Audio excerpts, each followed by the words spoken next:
So I guess we'll get started. Dr. Mellick has agreed to help make this video so that we can go over here at MCG the kits that we have for pacing, and we'll talk about where to get it and how to set it up. For the residents who are watching this from MCG, our pacing kits are going to be in C5, that's critical room 5, and they'll kind of be up on the shelf with some of the other kits that we have. It'll be the Aero kit that's got an orange cover on it, and then there's a box to the side that actually holds the electronic pacers that are there. So you'll need to get both of those things if you plan on transvenously pacing somebody. So with that, let's get started at the kit, what the kit looks like. So it's going to come wrapped up just like any other Aero kit for central lines and everything else. And when you open it, you'll see these very familiar sites. Usually there'll be some chlorhexidine and some sterile drapes that you'll be able to use. There'll be a couple of pieces of gauze. There'll also be some instructional manuals and safety statements. And then you're going to have a few things that are different from your other vascular access kit, namely things that will help you pace. And so that's going to be your pacer wire and balloon, along with the adapters that go on the end of that. You'll also have an alligator clip, and we'll talk about what that's useful for later. Those are the two big differences here in this kit. And then you'll have all your vascular access side of things. So you'll make sure that you have your guide wire apart, your cordis line, the sheath that's associated with that, the adapter that goes on to the end of the cordis to make sure that the sheath fits, scalpel, you'll have an introducer needle, and here our ultrasound recommendations have been that we use the angiocath for vascular access to help reduce the number of back wall punctures and arterial punctures. So we're going to go ahead and use that angiocath for our introduction. And then you got some lidocaine in small needles for that, for introduction, if your patient is still awake and may flinch during these processes. Of course, some suture to sew it in place. So the way that we're going to set this up when you've got this patient is that the approach is going to be very similar to any of your central venous access, all the way up until the moment that we start putting the pacing catheter in. So you're still going to drape and prep the neck, be in full sterile attire when you go to put this in. And now if your patient's still awake and you'd like to numb them up so they don't jump, make sure to use the lidocaine. Outside of that, we're going to make sure we scrub and clean that area fully. We're going to get our central line bundle here at MCG, includes our ultrasound sheath so that we can keep that sterile for vascular access, and it'll include some gowns and some caps as well for when we're done with the procedure. Once you have cleaned the area and you identify where you're going to go, the two best sites that you're going to have are the right internal jugular and the left subclavian are the two sites of choice for this. The right internal jugular will likely result in a direct line with less pneumothoraces, but the left subclavian is also a good, nice, gentle bend to make sure that you can get the pacer into the appropriate space. We're going to use our angiocath and introduce the angiocath into the vascular space, and after that we're going to thread our guide wire through, just like any other venous access. Once you have that guide wire through, you're going to make your skin neck with the scalpel that's provided. Now this is where it is a little bit different than your triple lumen catheter that most everybody's familiar with, and if you haven't put in a cordis line, this may trip you up. This is how the line comes packaged, okay? And what this is that there's an obturator slid in opposite of the actual line. So here's our flexible catheter that ends up being the piece that stays in. And when you pull these apart, you need to preload this obturator into the catheter. And if you see that now, it comes all the way out through the catheter. Now once you have your guide wire in place, you can line this over, and your skin neck is there, that you can advance this all the way through down into the vessel, and then you're going to pull out this whole obturator and the guide wire at the same time. Now you need to be conscious that if this cap is on here, you won't get any blood flow. If you do uncap this, there may be a lot of blood flow, and be prepared for that. If you're in the right space, it may come back out. Now for this cap here, there are a couple of options. You can leave this cap here. In our central line bundle kits, there will be kind of spring-loaded blue caps is what we call them here. Those are very useful. Now you can also get 2 of those and attach it to this piece here so that you have 2 access ports now for this catheter. Okay? And then you're going to sew this in place just like any other central line. Now at this point, this is where things start to differ a little bit compared to our normal central lines. And it all starts with this adapter here. If you notice on this catheter, there is a notch right here on the side where the tubing comes out. Now, this adapter is going to slide right over onto that notch, and you can turn it and it locks into place. And so now we have this catheter locked in, this adapter rather, locked in place. Okay? This cap here has a series of small, take it off here very slowly so we don't lose them. There's small gel washers that are inside here, and as this cap gets tightened down, it narrows that space so it holds the catheter in place later.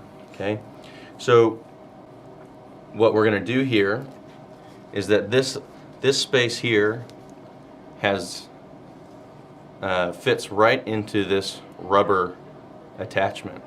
Now we're not gonna settle that in first, and we've got another until the end, and we've got another tightening portion here at the end of this sheath. Okay, so now it's time to get our pacer wire out. And our pacer wire typically is going to come in this nice package.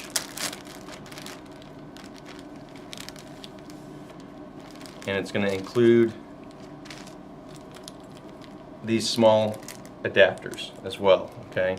And these are very important because these are what are going to actually conduct from the pacer box down through the catheter into the patient's heart. So we're going to unwind our catheter here,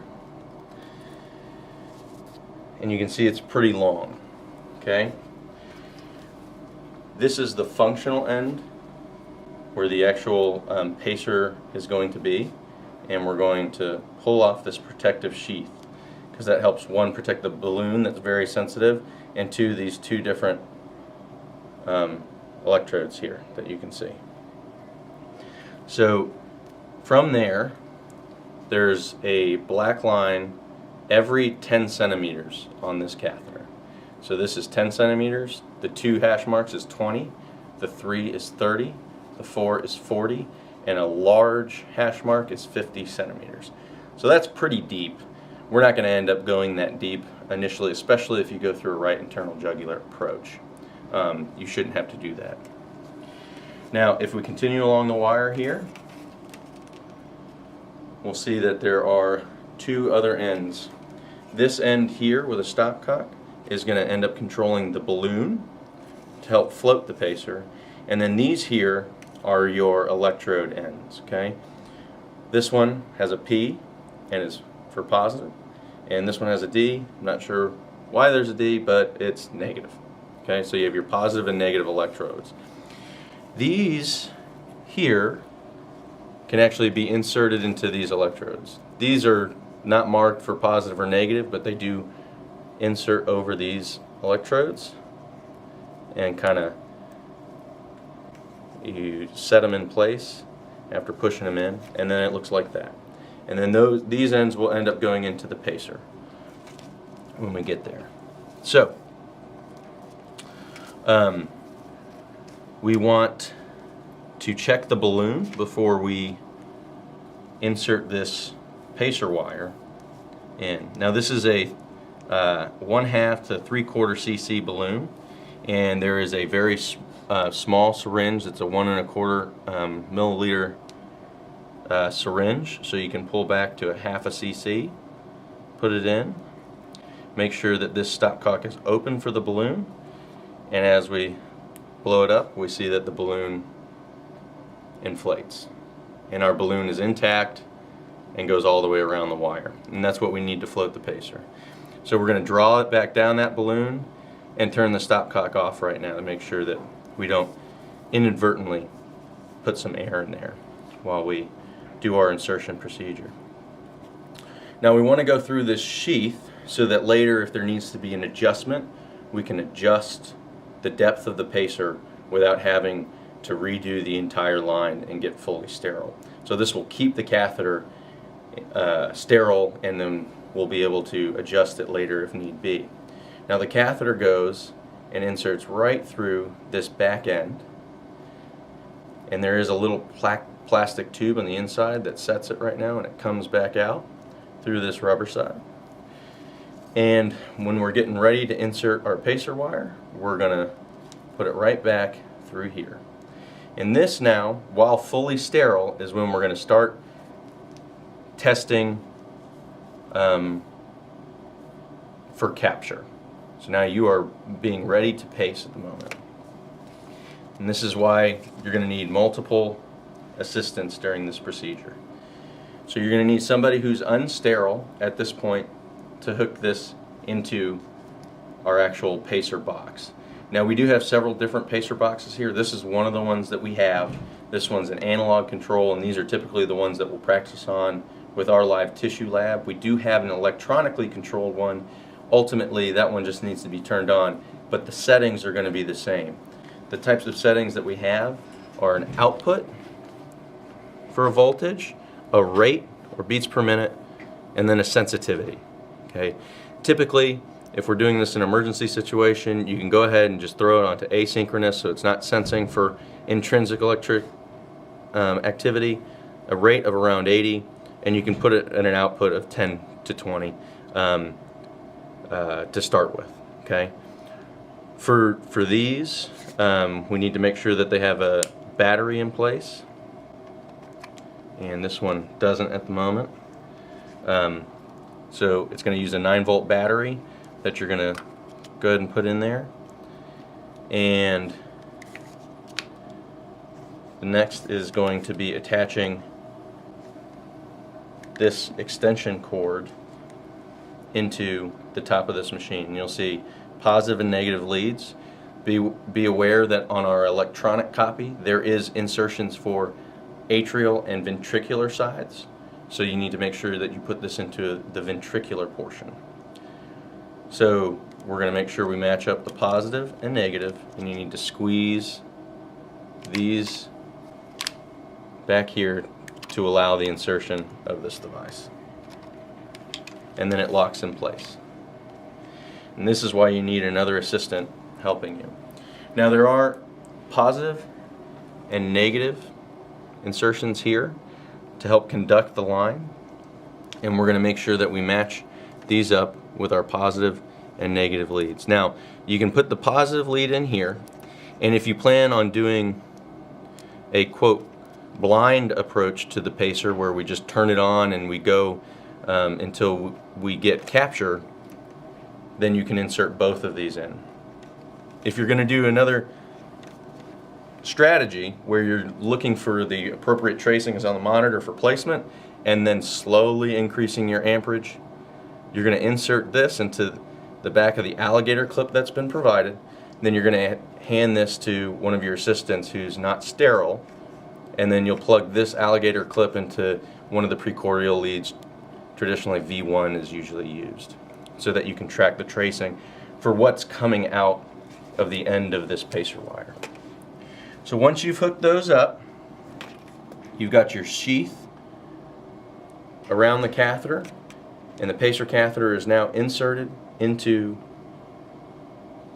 our Cordis catheter. Now mind you, this isn't a true cordis, the diameter is different, so if you use an actual Aero cordis kit, you'll be bleeding around this catheter because it won't fill the full space. So you need to make sure you use the appropriate access catheter. So this pacer wire then, we're going to advance. Okay, so here we are at 20 centimeters deep, and you can advance and advance, and you're going to be looking at the tracings for when this reaches, and we'll go over that in a different video and strategies, but for when it reaches the right atrium and the right ventricle and passes through the tricuspid valve, you're going to look for those tracings and then a pattern of injury. Now there's a couple of different ways you can just advance that catheter until that happens, or that once you get to right around here, right around 20 centimeters, you can see it's just coming out of the catheter, you're going to inflate the balloon,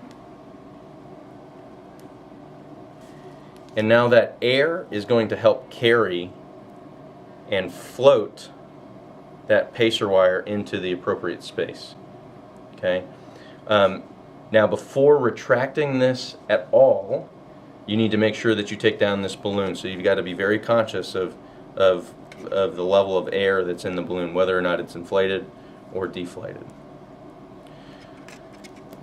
Once you get the pacer in the appropriate place where you want, and you're getting the appropriate pacing with our pacer, and we'll go over different strategies, like I said in another video, you're going to tighten down this clamp here, so you're going to spin it, and that secures the catheter right at that site.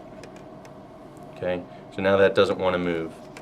Then you're going to take this end now, since we're through it already, and you're going to push that rubber all the way down as flush as you can get it. And that'll prevent any loosening of that, and it'll cover this whole space. And then you can extend this sheath as far back